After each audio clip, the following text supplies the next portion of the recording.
shekels for a chair, which is pretty good going in Nazareth these days at current prices. And it's a simple, rustic garden chair, nothing spectacular or anything like that, but sturdy, well made, and I'm very happy with it indeed. Oh, Lord, it'll take a bloody miracle to get this lot together.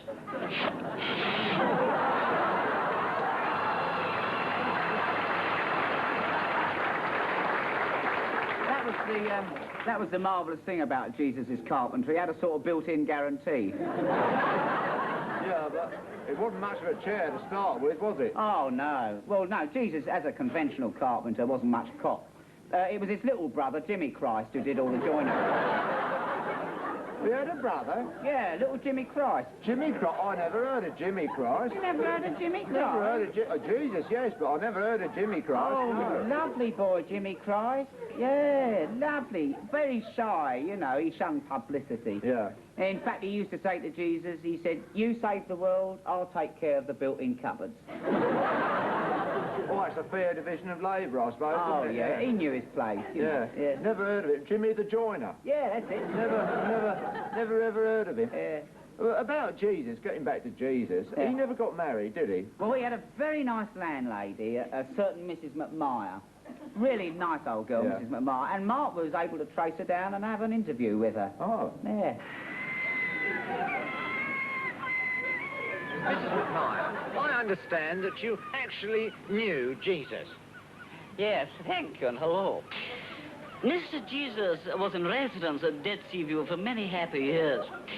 He was a model lodger, you know, very well behaved. He didn't have girls in his room or anything smutty like that. I believe also that you did the cooking for him. Oh, yes, yes. I used to do him a packed lunch every day. Mostly low-calorie stuff, you know, unleavened bread, goat's cheese, and that sort of thing. Because he used to like to keep himself in trim. He used to say to me, Mrs. McMahon, if I'm going to save the world, I've got to keep myself in trim, not go to seed like that great fat Buddha. Any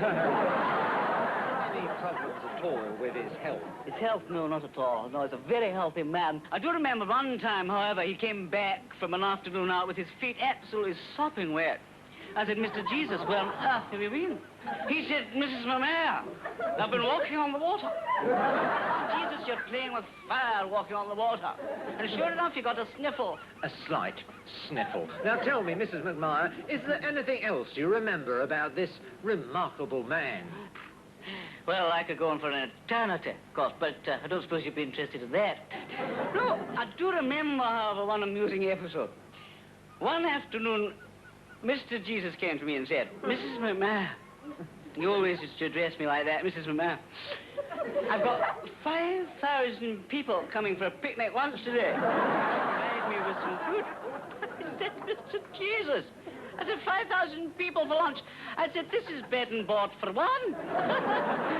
He said, well, look, do me a favor, would you? I said, well, look, I've only got 5 loaves and 2 fishes in the house. He said to me, and you could have knocked me down with a feather, that is ample sufficiency. Well, off he went with the 5 loaves and 2 fishes. Came back a few hours later with 12 basketfuls of leftovers. All I can say is he was a very delicate carver. She seemed like a very nice lady, that Mrs. McMahon. Oh, lovely old girl, Mrs. McMahon, yeah. I did hear a rumour that Jesus travelled abroad. Didn't he go to England or some strange place like that? Yeah, well, I heard he went to England, and in fact, I went over there to check up. Oh.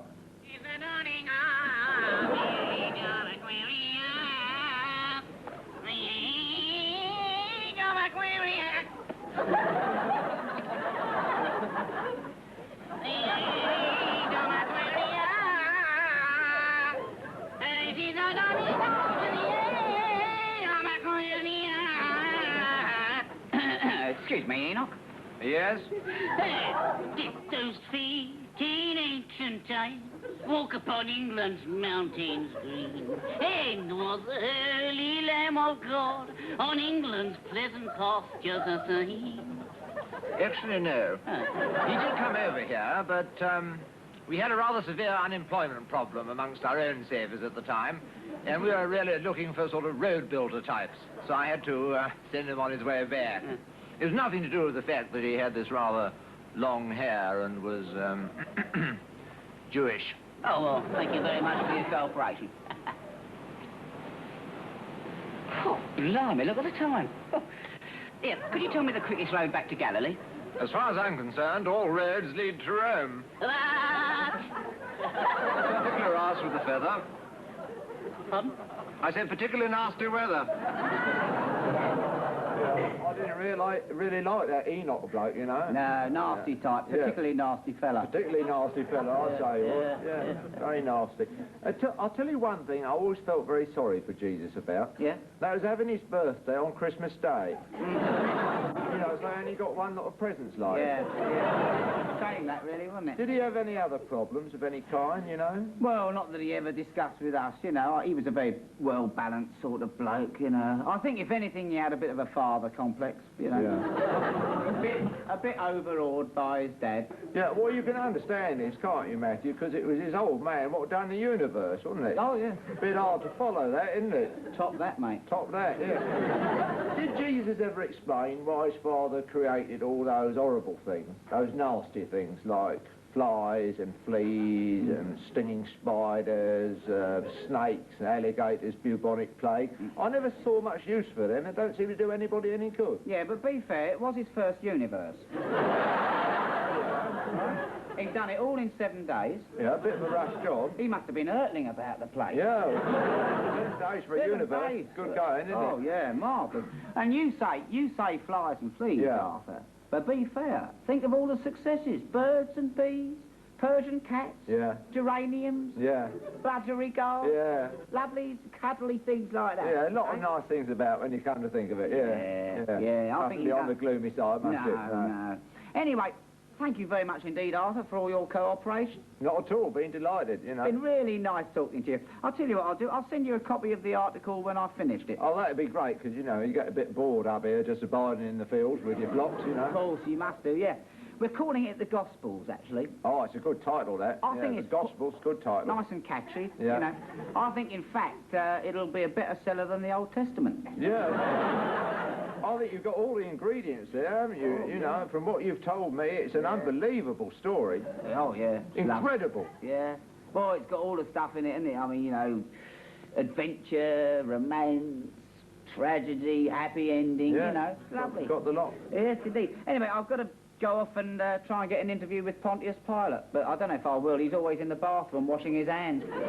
I've heard he's been a bit evasive recently. He has, Hey, yeah. Matthew, before you go, could you tell me one thing? All those miracles, like Mrs. McMyer talked about, like walking on the water, Yeah. were they really true, or was that just, you know, publicity? That's all true. All True? True, Arthur, yes. In fact, we had an eyewitness to the walking on the water, the late George Griddle. Do you remember him? George Griddle?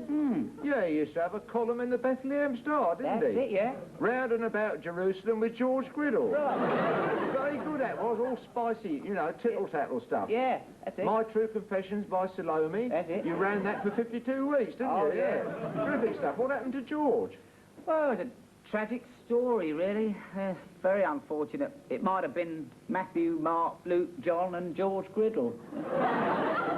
But fate decreed otherwise. Oh, dear. As she is wont.